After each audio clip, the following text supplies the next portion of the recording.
I'm Vicki Halsey from the Blanchard Companies and the author of Brilliance by Design. Welcome to Facilitating in a Virtual Classroom. I'm so glad you're interested in this topic. I have found that virtual training can be incredibly exciting since you get to hear the voices of all participants as they type in the chat box versus just the one or two who raise their hand in the face-to-face classroom.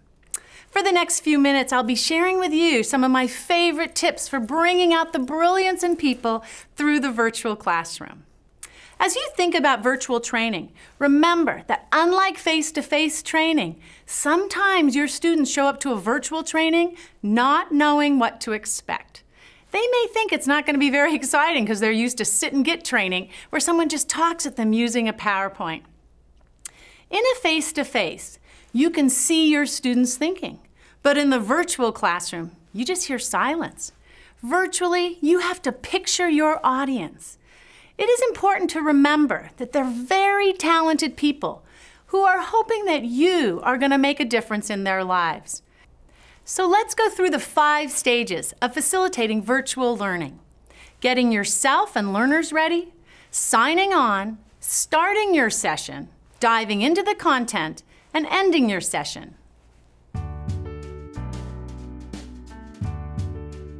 It is very important as a virtual facilitator that you get yourself ready.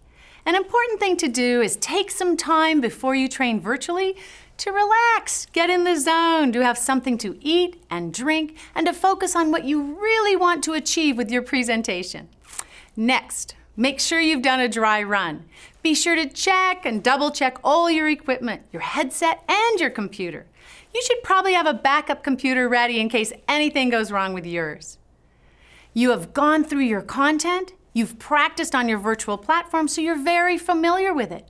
Be really clear about the learning objectives. Think about what you really want them to do when they hang up the phone. You also need to think about who your audience is. Why do they want to learn this content? What is their experience with virtual learning? Now, since you are ready to facilitate this virtual session, be sure your learners are ready. They need clear directions so that they know exactly how to log in, when to log in, and whom to call or email if anything goes wrong.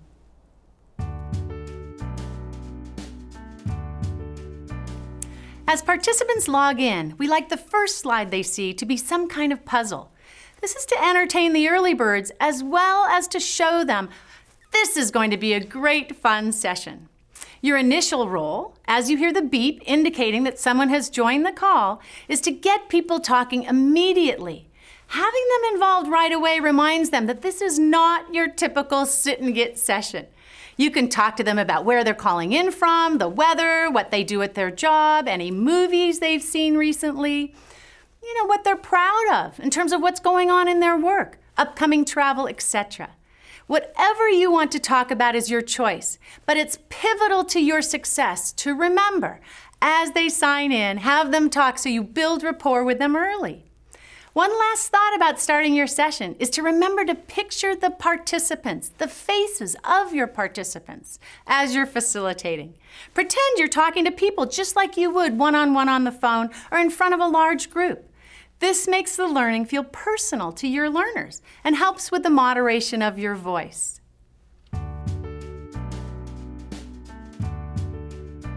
As you start the session and dive into the content, once again, make sure you reflect on what's the most important thing you want people to take away. This way, you don't get distracted by the dialogue in the chat box and you can stay more focused on keeping the pace up through the interactivity you've built into the design. Let people know early on that you will be randomly calling on them to answer a question or comment on what they're learning, because this ensures you will have active, not passive learners. You may want to ask people to mute their phones if you hear background noise, but they will have to unmute to respond to your question. As a virtual trainer, your job is to give clear direction, but it's also to reassure your learners that they can learn in this format. As you dive into your content, it's really important that you don't open the microphone and ask for people to answer questions on the phone too soon.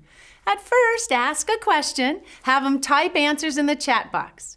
You build a more trusting and safe environment by slowly increasing their participation. First, by having them write in the chat box, and then by calling on them.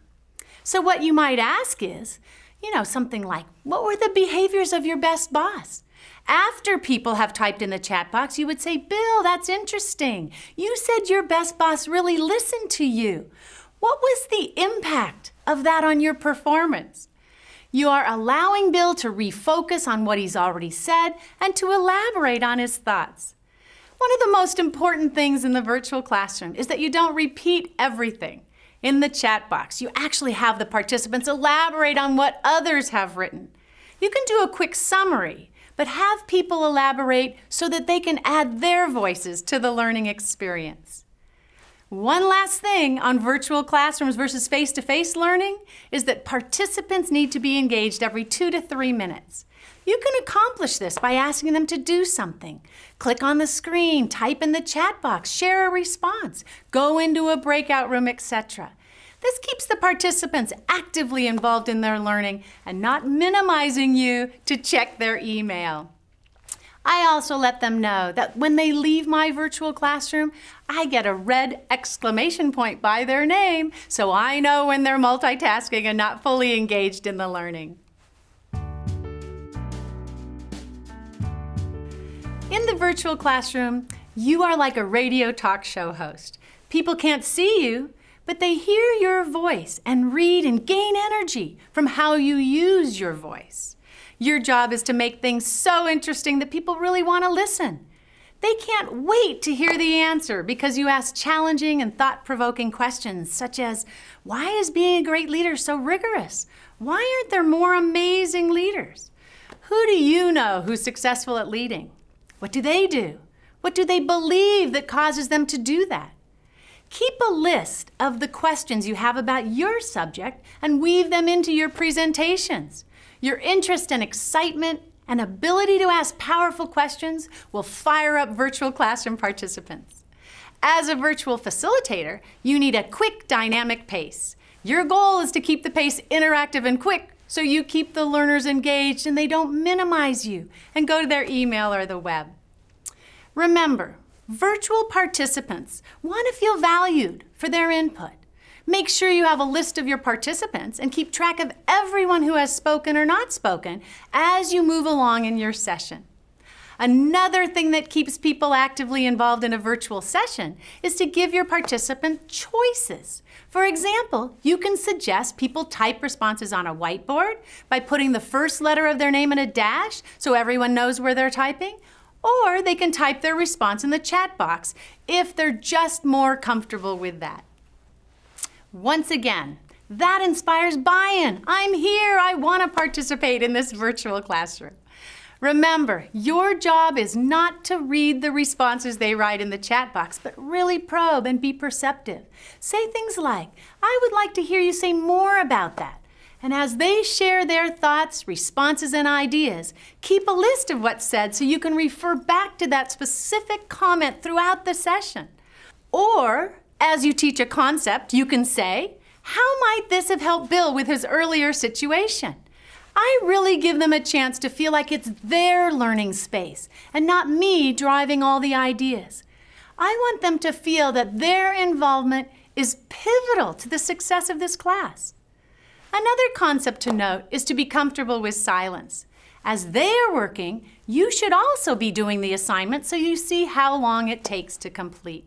For example, if you ask them to write their leadership style conversation, you should do it too. Asking people to raise their hand when they're done lets you know they're finished, so you don't have to keep asking, hey, is everyone done? Let them know when they have 2 minutes left and then start calling on those who have raised their hand. You don't want to call on someone who hasn't finished the assignment yet. All of our designs use multiple methods to engage and involve participants, such as creating their own diagrams, charts, pictures, little mini assessments, mini teaches, and mini quizzes. All of these strategies have been designed so that people stay engaged and are amazed at how much they learn, since they are the ones doing the work, not you.